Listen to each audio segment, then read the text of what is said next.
फरमाया वकज़ालिक रूह। अच्छा जी, रूह की ज़िंदगी क्या है? रूह की ज़िंदगी फ़हयातुहा इल्मुहा, रूह की ज़िंदगी इल्म है। इल्म इल्म इस तरह की ताबीरों में निहायत तवज्जो तलब नुक्ता है। इस तरह की ताबीरों में इल्म इल्म है। ये स्कूल कॉलेजों में पढ़ाया जाता है वो इल्म है। बाद मज़ामीन पढ़ाए जाते हैं, पता नहीं उसमें वो रक़्स और सुरूर और डांस का जो है वो पीरियड है, वो भी एक तरह का इल्म है। वो डॉक्टर बनता है, पायलट बनता है, ये सारे के सारे उलूम हैं। वो सारे के सारे उलूम हैं। ये वो उलूम है कि जो आपको जिस्मानी तौर पर इस दुनिया में आसूदा जो है ना वो रहने के लिए ज़रूरी हैं।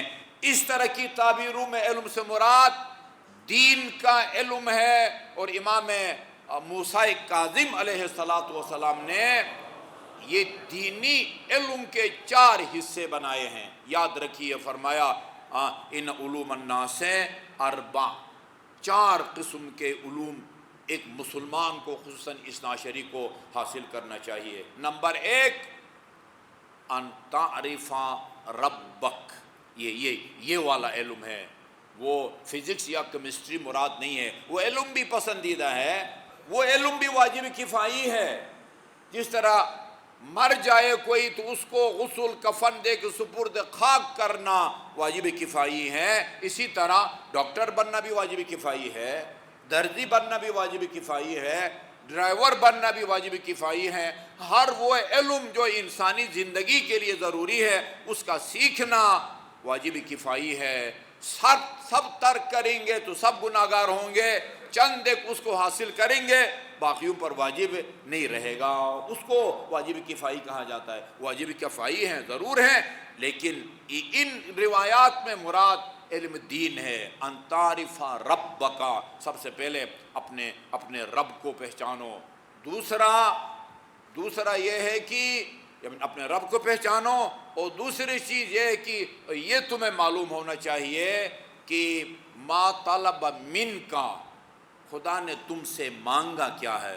खुदा की मारिफत हासिल करने के बाद ये जानना ज़रूरी है कि खुदा ने मुझसे मांगा क्या है, किस चीज़ को बजा लाने का उसने मुझे हुक्म दिया है, किन किन आमाल को अक़वाल को तर्क करने का उसने मुझे हुक्म दिया है। और एक और चीज़ ये कि अंतारिफ मा युखरिजुका अन दीनिक, तुम्हें यह भी पता होना चाहिए किस अक़ीदे की वजह से, किस अमल की वजह से या किस कौल के नतीजे में दायरे इंसान से खारिज हो जाता है। ये उलूम है। ये उलूम है कि जिनकी तरफ जो है ना वो तवज्जो की ज़रूरत है।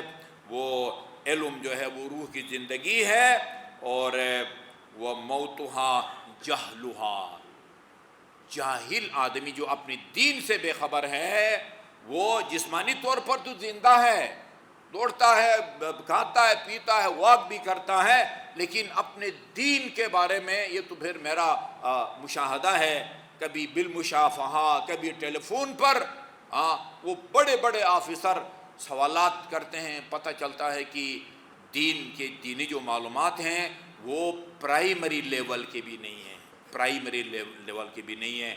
मुझे कल एक साहब बता रहे थे कि बाद घरों में ना बच्चे शॉर्ट कोर्स में जाके नमाज सीखते हैं, वालिदैन अपने इन बच्चों से नमाज सीखते हैं।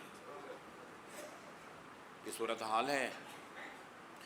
मैं अभी ये ब्रैकेट में अर्ज़ करूं कि अभी छुट्टियां आने वाली हैं, तो उसमें आप हज़रात ये कोशिश करें। अल्हम्दुलिल्लाह अल्लाह ताला ने आपको औलाद से नवाजा है, आपके बच्चे भी होंगे, आपकी बच्चियां भी होंगी, और अल्हम्दुलिल्लाह हमारी मस्जिद में नमाज जुमा में ख़वातीन भी शरीक होती हैं, मर्द हज़रात भी शरीक होते हैं। अभी तो आपकी मजबूरी है, आपके बच्चे स्कूल में होते हैं, कॉलेज में होते हैं, जब छुट्टियां होती हैं तो आपको अकेला नहीं आना चाहिए, अपने बच्चों को साथ लेके आना चाहिए। यानी जब छुट्टियां हों तो हमें नुमायां तौर पर महसूस होना चाहिए कि अब छुट्टियां हो गई हैं। छुट्टियों से पहले बच्चे हमारे शरीक नहीं थे नमाज जुमा में, अब अल्हम्दुलिल्लाह छुट्टियां हो गई हैं तो बच्चे भी वालिदैन के साथ जो है ना वो आ रहे हैं। आएंगे तो उसी लेवल पर بچوں کے لیول پر عقائد، بچوں کے لیول پر احکام اور بچوں کے لیول پر اخلاقیات بیان کریں گے، تاکہ اس مرکز سے ہم مکمل طور پر کما حقہ بہرہ مند ہو سکیں۔ یہ بہت زیادتی ہوگی کہ ہمارے بچے محمد و آل محمد کی تعلیمات سے آگاہ نہ ہوں۔ سوال کیا جائے گا، یہ حدیث میں نے آپ کے سامنے پڑھی ہے، راعی کا لفظی ترجمہ چرواہا ہے، چرواہا۔ جس طرح چرواہا وہ پابند ہوتا ہے، مامور ہوتا ہے، وہ اپنے مال مویشی بھیڑ بکریوں کی وہ نگہداری اور حفاظت کی، اسی طرح تم میں ہر اولاد کے بارے میں پوچھا جائے گا، اہل خانہ کے بارے میں پوچھا جائے گا۔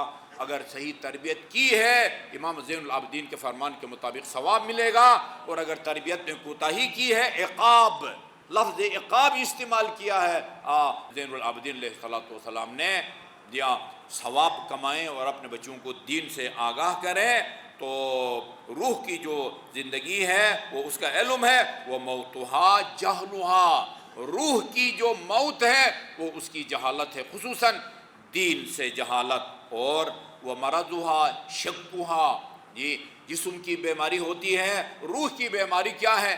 شک ہے، شک، اپنے باور نہ کرنا، خدا رسول امام کی بات پر باور نہ کرنا، یہ گویا روح کی جو ہے نا وہ بیماری ہے، تذبذب کا شکار ہونا، یا وصحتھا، یا اور جو روح کی صحت ہے وہ یہ کہ وہ یقینھا، شک اگر بیماری ہے تو روح کی صحت وہ یقین ہے، یعنی باور کرنا دل سے خدا رسول اور امام کے اقوال پر، وہ یقین ہے۔ وَنَوْمُهَا غَفْلَتُهَا، روح کی نیند وہ انسان کا غافل ہونا ہے، حقائق سے بے خبر ہونا ہے۔ وَيَقْظَتُهَا حِفْظُهَا، وہ اسلامی تعلیمات کو یاد رکھے، یہ اس کی وہ ہے۔ لہذا ہمیں ہماری سنگین ذمہ داری بنتی ہے کہ ہم اپنے بچوں کی تربیت کریں۔ ایک تو الحمدللہ عرصہ دراز سے یہاں معارف اسلامی کے نام سے شارٹ کورس، یہ آپ کا سنڈے کلاسز ہیں، اور اس میں بچے آتے ہیں، ایسے ایسے بچے میں جانتا ہوں، یہیں سے انہوں نے اپنی ابتدائی وضو، غسل، تیمم کو سیکھا، آج وہ پائلٹ ہیں، بڑا جہاز، بڑے دوسرے بڑے ممالک میں بڑے جہاز لے کے آتے ہیں، اور وہ کہتے ہیں کہ ہم نے یہی سے سب کچھ سیکھا آتا ہے۔ ہمارے بچے چاہے وہ ڈاکٹر ہوں، پائلٹ ہوں، یا کسی بھی فیلڈ میں چلے جائیں، ان کو بنیادی مسائل سے آگاہ کرنا یہ والدین کی ذمہ داری ہے۔ خدا کی بارگاہ میں جی آپ جواب دہ ہوں گے۔ میں پھر تاکید کروں گا کہ سنڈے کلاس میں بھیجے بچوں کو، کم از کم ابھی جو چھٹیاں آ رہی ہیں، مجھے یقین ہے کہ یہ چھٹیوں کے دن اگر پابندی سے آپ اپنے بچیوں کو لے کے آئیں گے تو کافی ساری بنیادی معلومات ہم ان کو دے پائیں گے۔ اجر میں آپ بھی شریک ہوں گے اور ہم بھی شریک ہوں گے انشاءاللہ۔